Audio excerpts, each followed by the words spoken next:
ఓం నమో బ్రహ్మాదిభ్యో బ్రహ్మ విద్యా సంప్రదాయకర్తృభ్యో వంశ ఋషిభ్యో మహద్భ్యో నమో గురుభ్యః.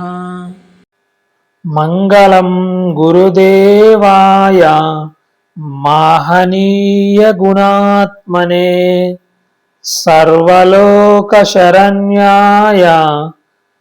సాధురూపాయ మంగళం. హరి ఓం. శ్రీ గురుభ్యో నమః. కూజంతం రామరామేతి మధురం మధురాక్షరం ఆరుహ్య కవితా శాఖాం వందే వాల్మీకి కోకిలం. బ్రహ్మ మానస సంభూతం బ్రహ్మ బోధన తత్పరం యోగివర్యం ఋషిశ్రేష్టం వశిష్ఠం సద్గురుం భజే. హరి ఓం. మనం గత భాగంలో వ్యాస జన్మ పరంపర గురించి తెలుసుకున్నామండి. శ్రీరాముడు వేసిన ప్రశ్నకి వశిష్ఠ మహర్షి సమాధానం చెప్పి ఉన్నారండి. శ్రీరాముడు ఒక ప్రశ్న వేసి ఉన్నారు ప్రారంభంలో. మహర్షి, వ్యాసుడు ముక్తిని పొందలేదని, శుకుడు ముక్తిని పొందారని నేను విన్నాను. తండ్రి అయిన వ్యాసుడు ఎందుకు ముక్తిని పొందలేదు, శిష్యుడు ఎలా ముక్తిని పొందాడు, ఈ విషయాన్ని వివరించమని చెప్పారు కదండి. సో ఆ విషయాన్ని వివరించడం కోసం అనేక విషయాల ప్రస్తావన చేసుకుంటూ వచ్చి, అంటే ఆ విషయాన్ని వారు చెప్పాలనుకున్న ఆ బోధలో భాగం చేసి, వారి ప్రణాళికలో ఒక భాగం చేసి, విషయం పక్కకు పోకుండా ఆ బోధలో ఒక భాగం చేసి చెప్పుకుంటూ తీసుకుని వచ్చారండి. వచ్చి గత భాగంలో పూర్తి చేసుకున్నారండి. వ్యాసుల వారు కూడా ముక్తిని పొందారండి. వారందరూ జీవన్ముక్తులే. ఆ విషయాన్ని ప్రస్తావన చేసి ఉన్నారండి. చేసి ఇక బోధన కొనసాగిస్తున్నారు. ఇక ఇక్కడ నుంచి వారు బోధన ప్రారంభిస్తారండి. వారు చెప్తున్నారు, రామచంద్ర, ప్రతి మానవుడు మోక్షం కోసం పురుష ప్రయత్నం చేసి తీరవలసిందే. ఎందుకంటే వారి బోధనా ప్రణాళికలో మొట్టమొదటి మెట్టి పురుష ప్రయత్నం అండి. అసలు ఈ పురుష ప్రయత్నమేనండి అన్నిటికీ మూలం. పురుష ప్రయత్నం లేనిదే ఏమీ సాధించలేమండి. అదే ఇప్పుడు ఇక్కడ నుంచి వశిష్ఠ మహర్షి అద్భుతంగా కొన్ని విషయాలు మనకి ప్రస్తావన చేస్తారండి. అవన్నీ తెలుసుకుందాము. రామచంద్ర, ప్రతి మానవుడు మోక్షం కోసం పురుష ప్రయత్నం చేసి తీరవలసిందే. ఈ పురుష ప్రయత్నం అనేది అత్యంత ముఖ్యమైనది. ఈ పురుష ప్రయత్నం లేనిదే ఏమీ సాధించలేరు. ఈ పురుష ప్రయత్నం మొదటి మెట్టండి. వశిష్ఠ మహర్షి ప్రణాళికలో, అంటే వారు బోధించాలనుకునే ఒక ప్రణాళిక ప్రకారం వెళ్తున్నారు కదండి. ఆ ప్రణాళికలో ఈ పురుష ప్రయత్నం అనేది మొదటి మెట్టు అనమాట. ఆ పురుష ప్రయత్న స్థాపన చేస్తున్నారు వశిష్ఠ మహర్షి. ఆ పురుష ప్రయత్నం గురించి చెప్తున్నారండి. రామచంద్ర, ఈ పురుష ప్రయత్నం రెండు విధములు. ఒకటి శాస్త్రీయ పురుష ప్రయత్నం, రెండు అశాస్త్రీయ పురుష ప్రయత్నం. వీటికే ఉచ్చాస్త్ర పురుష ప్రయత్నం అని, శాస్త్రత పురుష ప్రయత్నం అని పేర్లు. రామ, దీనిని అర్థం చేసుకోవడం కోసం నేను నీకు ఒక ఉపమానం చెప్తాను.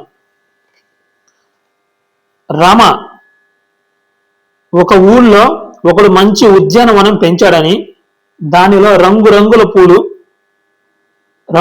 పూల మొక్కలు తీర్చిదిద్దాడని తెలిసింది. ఆ రంగురంగుల పూల మొక్కలు గల ఉద్యానవనం గురించి నీవు విన్నావు. విని దానిని చూడాలని నీవు వెళ్ళావు. ఆ వెళ్ళడము అమావాస్య నాడు అర్ధరాత్రి వెళ్ళావు. రామ, చెప్పు, నీవు ఆ పూల మొక్కలు చూడాలనే లక్ష్యంతో వెళ్ళావు. కానీ ఎప్పుడు వెళ్ళావు? అర్ధరాత్రి రోజు వెళ్ళావు. అర్ధరాత్రి వెళ్ళావు, అది అమావాస్య రోజు. చెప్పు రామ, అప్పుడు నీకేమైనా అందాలు కనిపిస్తాయా? ఆ చీకట్లో అమావాస్య రోజు అర్ధరాత్రి చీకటిలో నీకు అక్కడ ఏమైనా అందాలు కనిపిస్తాయా? కనిపించవు కదా. నీ ప్రయత్నం కూడా వృధా అవుతుంది. నీవు అక్కడి దాకా వెళ్ళి, ఆ తోట దాకా వెళ్ళావు, చూసావా? వెళ్ళి చూడాలని వెళ్ళావు. నీ ప్రయత్నము వృధా అయినట్లే. ఎందుకంటే ఈ ప్రయత్నం వలన ఎటువంటి ఫలితము ఉండదు. నీవు రంగురంగుల పూల అందాలను చూడాలంటే, నీకు ఆ కోరిక ఉంటే నీవు పగటి పూట వెళ్ళాలి. అంతే తప్పితే రాత్రిపూట వెళితే ఎటువంటి ఉపయోగము లేదు. అలాగే అక్కడికి వెళ్లకుండా ఇంట్లోనే కూర్చొని ఆ పూలు బాగున్నాయట, ఆ పూలు బాగున్నాయట అంటే చూడలేదు, ఎవరో చెప్తే విన్నారనమాట, బాగున్నాయట అని కలవరిస్తే అసలే లాభం లేదు రామ. రామ, నేను చెప్పేది జాగ్రత్తగా గ్రహించు. లోకంలో ఎవరికైనా సరే ఏదైనా ఒకటి కావాలని కోరిక ఉంటే దానికి తగిన కృషి చేయాలి. ఈ తగిన కృషికే శాస్త్రీయ ప్రయత్నం అని పేరు.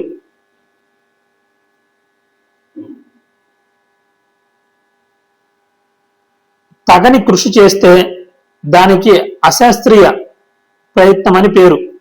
ఇది ఎలాంటిదంటే రామ, రాత్రిపూట తోటకు వెళ్ళడం లాంటిది. కాబట్టి రామ, లోకంలో ఎవడైనా సరే శాస్త్రీయమైన కృషి చేస్తేనే సత్ఫలితాన్ని పొందుతాడు. అశాస్త్రీయమైన కృషి చేస్తే శ్రమే మిగులుతుంది, ఎటువంటి ఫలితము లభించదు.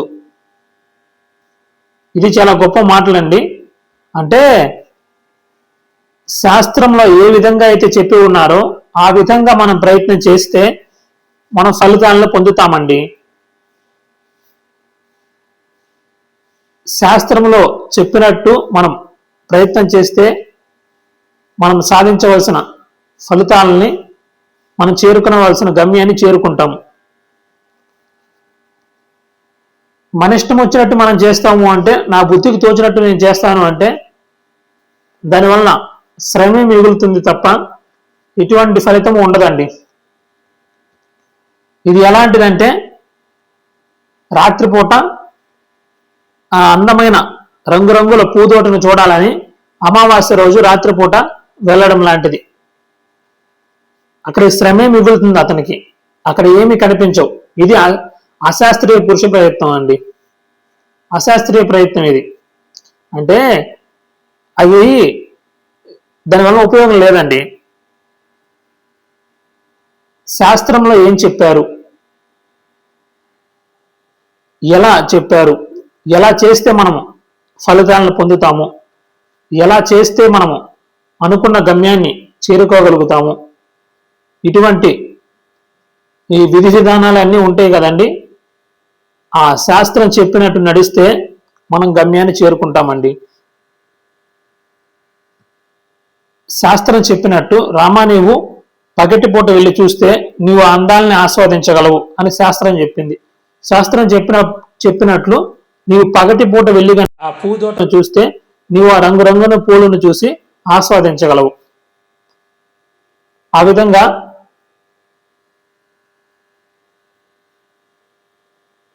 శాస్త్రంలో చెప్పిన విధంగా మనం ప్రయత్నం చేస్తే దాన్ని శాస్త్రీయ ప్రయత్నం అని పేరు.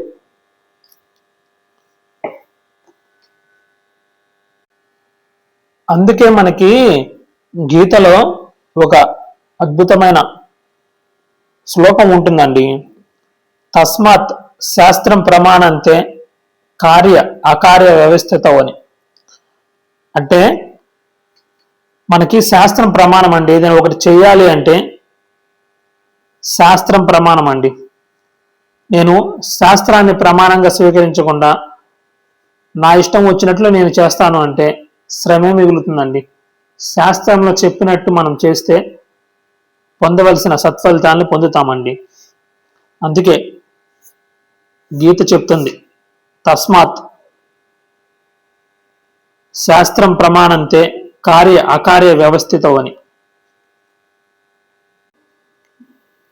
రామ, ఈ పురుష ప్రయత్నం రెండు విధములు. ఒకటి శాస్త్రీయ ప్రయత్నం, మరి ఒకటి అశాస్త్రీయ ప్రయత్నం. దీనికి మరి ఒక పేరు ఉచ్చాస్త్ర పురుష ప్రయత్నం, శాస్త్రిత పురుష ప్రయత్నం. ఉచ్చాస్త్ర పురుష ప్రయత్నం అంటే నియమ నిబంధనలు లేకుండా రాత్రిపూట తోటకు వెళ్ళడం లాంటిది. దీనివలన ఎటువంటి ఫలితం ఉంటుంది రామ? దీనివలన శ్రమే మిగులుతుంది తప్ప ఎటువంటి ఫలితము ఉండదు. వాడు ఎటువంటి పూల అందాలను ఆస్వాదించలేడు. వాడు శ్రమ చేసి ఇంటి దగ్గర నుంచి బయలుదేరి ఆ తోటకు వెళ్ళాడు తప్పితే, ఆ శ్రమే మిగులుతుంది తప్పితే వాడు ఏమి చూడలేదు, ఆస్వాదించలేడు. పైపెచ్చు అక్కడ ఒక్కొక్కసారి అతనికి ప్రాణాంతకమైన ప్రమాదాలు కూడా నెత్తినబడుతూ ఉంటాయి. అంటే ఆ రాత్రిపూట ఏదైనా విష సర్పాల బారిన పడవచ్చు, ఏదైనా సర్పం అతన్ని కాటు వేయవచ్చు, లేదా ఇంకా ఏదైనా ప్రమాదాలు జరగవచ్చు.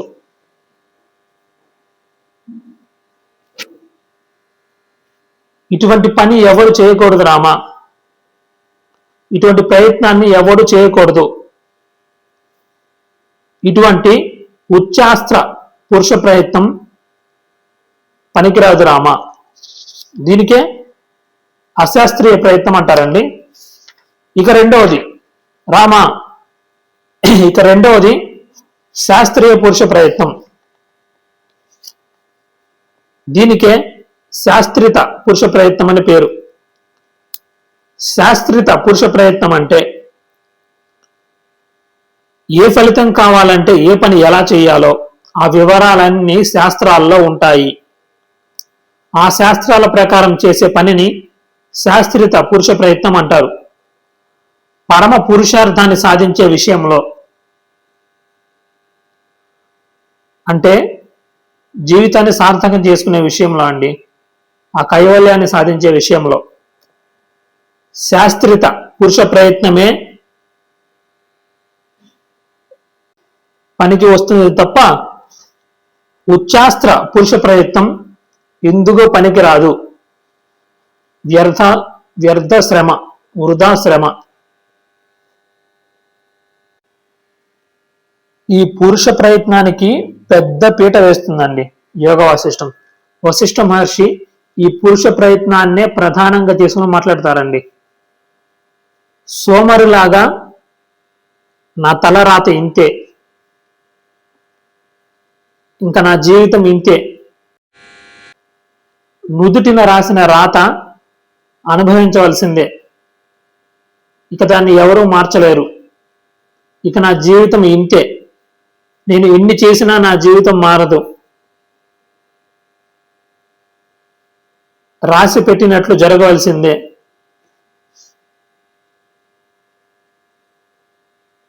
మనం ఎన్ని చేసినా ఎటువంటి ప్రయత్నం లేదు, విధాత ఒక ఆయన కూర్చొని మనల్ని ఆడిస్తూ ఉన్నాడు. ఇటువంటి భావాలు ఉంటాయి చూసారండి. ఇటువంటి భావాలని అస్సలు యోగ వాసిష్టం ప్రోత్సహించదండి, అస్సలు ప్రోత్సహించదు. ఇక్కడి నుంచి చెప్తారండి, గొప్ప గొప్ప విషయాలు ప్రస్తావన చేస్తారు ఈ విధి గురించి. అసలు యోగ వాసిష్టం ఇలా ఇలా ఇటువంటి మాటలను వినదండి, అసలు వినడానికి ఇష్టపడదు. పురుష ప్రయత్నానికే ప్రాధాన్యత ఇస్తుందండి.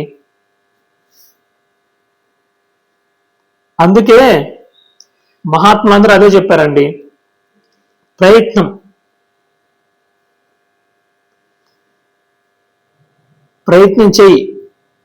చెయ్యి అనే చెప్పారు తప్పితే సోమరిగా కూర్చోమని ఎవరు చెప్పలేదండి. మన ప్రయత్నానికే ఎక్కువ ఇంపార్టెన్స్ అనేది ఉందండి. అందుకే స్వామి వివేకానంద అంటారు,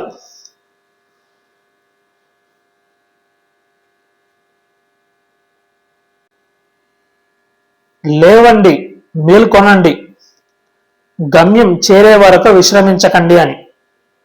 ఇది గొప్ప మాట అండి స్వామి వివేకానంద చెప్పింది. ప్రయత్నం చెయ్యండి, ప్రయత్నించండి, గమ్యం చేరే వరకు విశ్రమించకండి అంటున్నారండి. గొప్ప మాట. ఇదే విషయాన్ని, అదే మాటని బలపరుస్తుందండి యోగ వాసిష్టం. ఇక వశిష్ఠ మహర్షి చెప్తున్నారండి,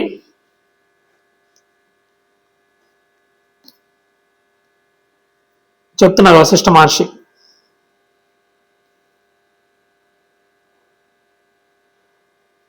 రామ, లోకంలో కొంతమంది ప్రతిదీ దైవం ప్రకారమే జరిగిపోతూ ఉంటుందని, విధి, గొప్ప విషయాలు వస్తాయండి. ఇవి సూక్ష్మంగా అర్థం చేసుకుంటే అర్థమవుతాయండి. ఎందుకంటే నిజం ఇలాగే ఉంటుంది. ప్రతి ఒక్కరూ విధి ఆడించినట్లు ఆడేవాళ్ళమే మనమంతా. మనుషులంతా దేవుడి చేతిలో కీలు బొమ్మలని ఇటువంటి మాటలు మాట్లాడుతూ ఉంటారు. సహజంగా అందరూ అంటూ ఉంటారు కదండి. విధాత ఒక ఆయన కూర్చొని మన నుదుటి మీద మన తలరాతలన్నీ రాసి పంపిస్తున్నారని, ఈ బొమ్మల్ని, ఈ మట్టి బొమ్మలు తయారు చేసి ఆ నుదుటి మీద ఆయనకి ఏదో ఇష్టం వచ్చినట్టు రాసి, వారి తలరాతలు రాసి భూమి మీద వదిలేస్తున్నాడు. ఆ తల మీద రాసినట్టు జరుగుతూ ఉంటుంది. రామ, ఇటువంటి మాటలు మాట్లాడతారు కదా, ఇటువంటి మాటలు మాట్లాడేటప్పుడు వారి యొక్క ఉద్దేశం, అంటే అటువంటి మాటలు మాట్లాడే వారి యొక్క ఉద్దేశం ఏమిటంటే, ఇక మనిషి ఎంత ప్రయత్నం చేసినా కానీ ఎటువంటి లాభం లేదు,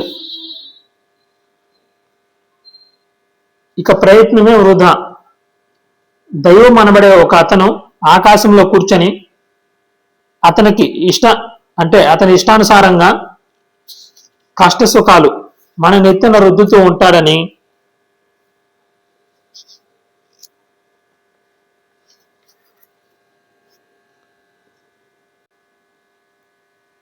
అతనికి ఇష్టం వచ్చినట్లు మనల్ని, ఈ తోలు బొమ్మల్ని ఆడిస్తూ ఉంటాడని మాట్లాడుతూ ఉంటారు.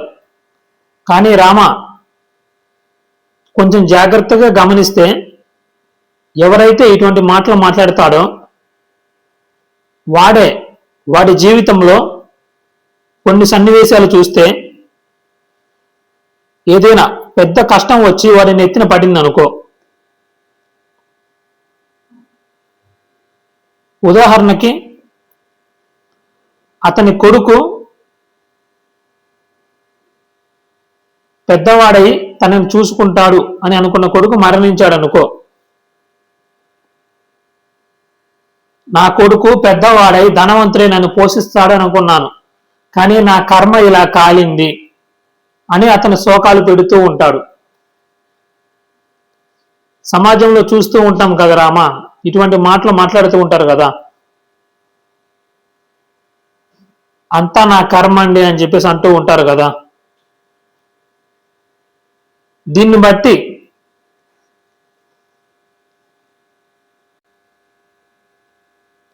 నా కర్మ అన్నా, దైవం అన్నా, విధి అన్నా, ఇలాంటి మాటలన్నీ ఒకటే అని మనకు అర్థమవుతుంది రామ.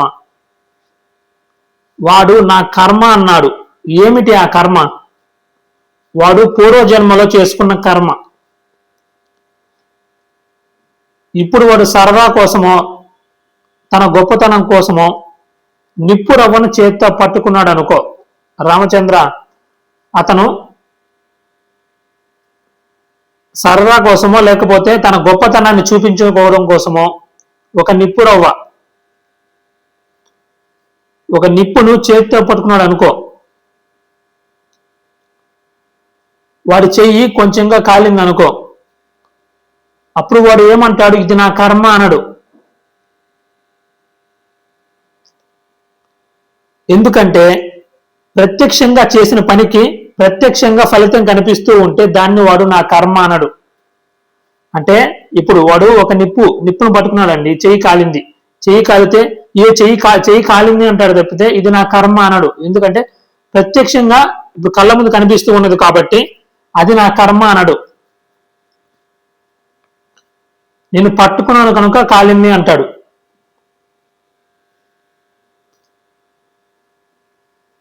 అన్నం తింటే ఆకలి పోయింది అనుకోండి,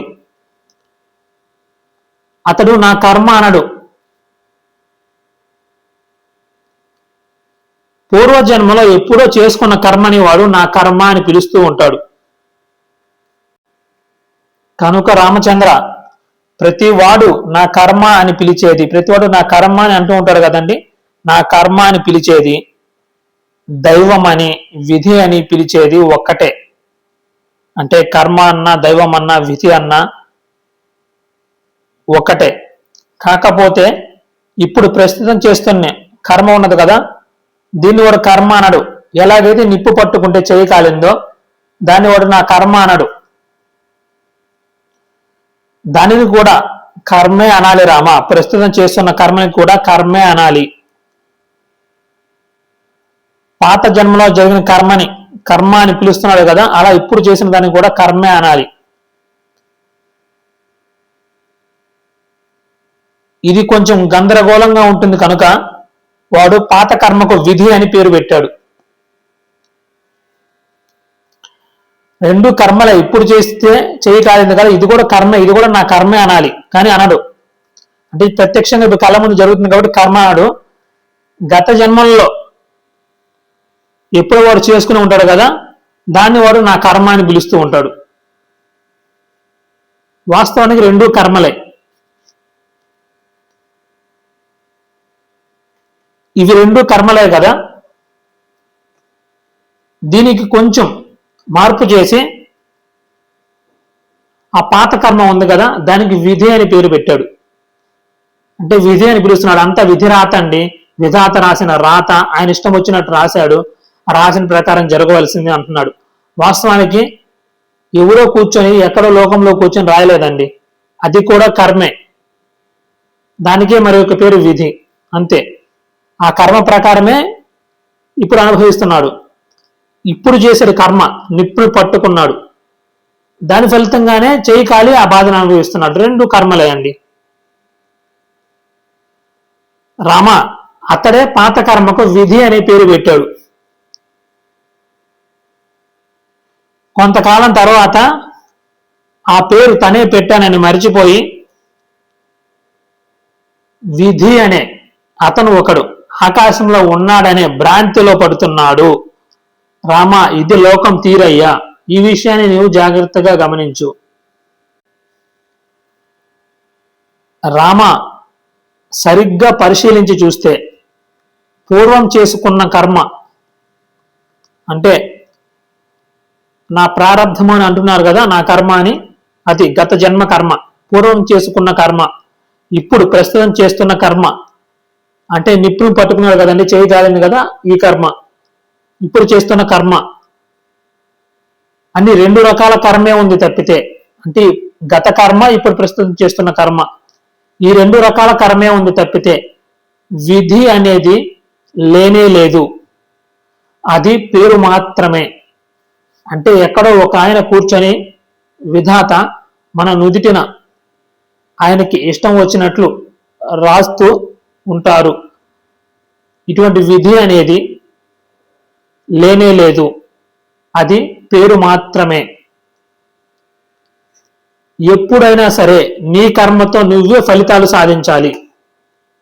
ఆ నియమానికి తిరుగులేదు రామ. ఇది గొప్ప మాట అండి. దీనికి మనకి గీతలో ఒక అద్భుతమైన శ్లోకం ఉంటుందండి. ఉద్ధరేత్ ఆత్మనాత్మానం నాత్మానం అవసాదయేత్ ఆత్మయో హ్యాత్మయో బంధురాత్మయో రిపురాత్మన అని చెప్పేసి గొప్ప శ్లోకం అండి. ఎవరిని వాడే ఉద్ధరించుకోవాలండి. గురువులు గాని శాస్త్రాలు గాని ఇవన్నీ అంటే దారి చూపిస్తాయండి, ఆ డైరెక్షన్ చూపిస్తాయి. ఆయన ఇటు వెళ్ళు, ఈ దారిలో నడుచుకుంటా వెళ్తే నీవు గమ్యాన్ని చేరుతావు అని మార్గాన్ని సూచిస్తాయి. ఆ మార్గ నిర్దేశం చేస్తాయి తప్పితే మనల్ని చేయి పట్టుకొని తీసుకుని వెళ్ళవండి. మార్గాన్ని చూపిస్తాయి. ఆ మార్గంలో నడిచి వెళ్ళవలసింది మనమేనండి. గురువు అయినా శాస్త్రమైనా దారి చూపించేవారే, ఆ దారిలో నడిచి వెళ్ళవలసింది మనమే. నేను నడవను, ఇక్కడే కూర్చొని ఉంటాను, గురువే నన్ను చేపట్టుకొని లాక్కొని వెళ్ళాలి అంటే అది అయ్యే పని కాదండి. అవి జరగవు. మనమే మన ప్రయత్నం ద్వారా మనం నడుచుకుంటూ వెళ్ళాలి ఆ దారిలో. ఆ దారిలో వెళ్ళే దారిలో ఏదైనా ప్రమాదాలు ఉంటే, ఏదైనా ఇబ్బందులు ఉంటే గురువు సహాయం చేస్తారండి. ఆ ప్రమాదాలను, ఆ ఇబ్బందులను ఎలా దాటాలనేది గురువు సహాయం చేస్తారు, శాస్త్రం సహాయం చేస్తున్నది. ఆ సహాయాన్ని మనం అందుకొని ఆ ప్రమాదాల బారిని తప్పించుకొని మనం గమ్యాన్ని చేరుకోవాలి. ఈ ప్రయత్నం మనం చేసి తీరాలండి. ఈ ప్రయత్నం చేయకుండా నేను ఇక్కడే కూర్చుంటాను, భగవంతుడే వచ్చి నా చేయి పట్టుకుని, గురువే వచ్చి నా చేయి పట్టుకుని నడిపించుకుంటూ వెళ్ళాలి, ఇటువంటివన్నీ జరగని పని అండి. అందుకే మహాత్ములు అందరూ చెప్పారు, గీతే చెప్పిందండి, నిన్ను నీవే ఉద్ధరించుకోవాలి. అది సోమరితనంగా కూర్చుంటే ఎవ్వరు ఇటువంటి ఆధ్యాత్మిక మార్గంలో ముందుకు వెళ్ళలేరండి. ఈ సోమరితనాన్ని యోగ వాసిష్టం అస్సలు ప్రోత్సహించదండి. పురుష ప్రయత్నం, ప్రయత్నం చేయని. ప్రాక్టీస్ మేక్స్ మ్యాన్ పర్ఫెక్ట్ అని చెప్పేసి ఉంటుందండి ఒక అద్భుతమైన మాట. మీరు ప్రయత్నం చేస్తూ ఉంటే మీరు సాధించగలుగుతారండి. ఒక గొప్ప మాట మనకి యోగ వాసిష్టంలోనే చెప్తారండి. అది ఒక్కసారి చూస్తా, అది నేను చెప్తాను. ఈ పురుష ప్రయత్నం గురించి చెప్తారండి. ఇప్పుడు మనకి గీతలో చెప్పారు కదండి, దాన్నే బలపరుస్తుంది. మనకు చెప్తారు యోగ వాసిష్టంలో, సాధకుడు ఎంత భక్తుడైనా గాని, ఎంతకాలం తపస్సు చేసినా సాక్షాత్తు విష్ణుమూర్తి కూడా అతనికి జ్ఞానాన్ని ఇవ్వలేడు. సాధకుడు స్వయంగా ఆత్మ విచారణ చేసి ఆ అనుభవంలోకి వెళ్ళవలసిందే. వాడు స్వయంగా సాధన చేసి, అంటే ప్రయత్నం చేసి, విచారణ చేసి, స్వప్రయత్నం తాను స్వయంగా ప్రయత్నం చేసి ఆ అనుభవంలోకి వెళ్ళవలసిందే. తాను ప్రయత్నం చేసి సాధించవలసిందే. ఎవ్వరు తెచ్చి ఇవ్వరండి. మోక్షం గాని ఏదైనా ఎవరో ఇచ్చేది కాదండి, మనము ప్రయత్నం చేసి సాధించవలసిందేనండి. ప్రయత్నం లేకుండా నాకు ఫలితం రావాలి అంటే రాదండి. ఏ భగవంతుడు, ఏ గురువు, ఎవ్వరు మన ప్రయత్నం లేకుండా ఏమి జరగదండి. ఒక వ్యక్తి పరీక్షలో పాస్ అవ్వాలి అంటే చదవాలండి. అతను నేను చదవను, నేను నమ్ముకున్న భగవంతుడే పాస్ చేపిస్తాడు అంటే అది ఎంత హాస్యాస్పదంగా ఉంటుంది. శాస్త్రంలో ఎక్కడ అటువంటి మాటలు చెప్పరండి. నువ్వు ప్రయత్నం చేయి, చదువు, నువ్వు చదివితే పాస్ అవుతావు, చదువు. యోగ వాసిష్టం ఈ పురుష ప్రయత్నాన్ని చెప్తుందండి. ఇక చెప్తున్నారండి వశిష్ఠ మహర్షి, రామచంద్ర, ఎప్పుడైనా సరే నీ కర్మతో నువ్వే ఫలితాలు సాధించాలి. ఈ నియమానికి తిరుగులేదు. నువ్వు చేసే పని ఉందే, దానికి మరొక పేరు పురుష ప్రయత్నం, దానికే మరొక పేరు పురుషకారం, మరొక పేరు పురుషార్థం, మరొక పేరు పౌరుషం. అంటే పురుష ప్రయత్నం అన్నా, పురుషార్థం అన్నా, పౌరుషం అన్నా, పురుషకారం అన్నా, ఇవన్నీ పురుష ప్రయత్నానికి సంబంధించిన పేర్లేనండి. ఈ పౌరుషం అంటారు కదండి, పౌరుషం అనే పదానికి శాస్త్రీయమైన అర్థం పురుష ప్రయత్నం అండి. అది ఈ పురుష ప్రయత్నం చేసి సాధించాల్సిందే తప్పితే నేను ఏమి చేయకుండా కూర్చుంటాను, గురువే నన్ను చేయి పట్టుకుని తీసుకుని వెళ్ళాలి అంటే అవే పనులు కాదండి. ప్రయత్నం చేసి కైవల్యాన్ని పొందవలసిందే. ప్రయత్నం చేసి మన దుఃఖాన్ని తొలగించుకోవాల్సిందే. మన దుఃఖం పోవాలన్నా కానీ మనం ప్రయత్నం చేయవలసిందేనండి. ప్రయత్నం ద్వారానే అండి. అందుకే మనకి ఋషులు ఒక గొప్ప మాట చెప్పారండి, సాధనాత్ సాధ్యతే సర్వమని. నిరంతర సాధనతో అసాధ్యమైనది కూడా సాధ్యమవుతుంది అని గొప్ప మాట ఋషులు చెప్పారండి. అదే పురుష ప్రయత్నం అండి. ఇక నా జీవితం ఇన్ని చేసిన ప్రయోజనం లేదు, ఇటువంటి మాటలు మాట్లాడతారు కదండి, ఇది యోగ వశిష్టం అసలు ఒప్పుకోదండి. పురుష ప్రయత్నం చేసి తీరవలసిందే. ప్రయత్నం ద్వారానే సాధించగలుగుతామండి. అదే వశిష్ఠ మహర్షి చెప్తున్నారండి. చెప్పి ముగిస్తున్నారండి. హరి ఓం.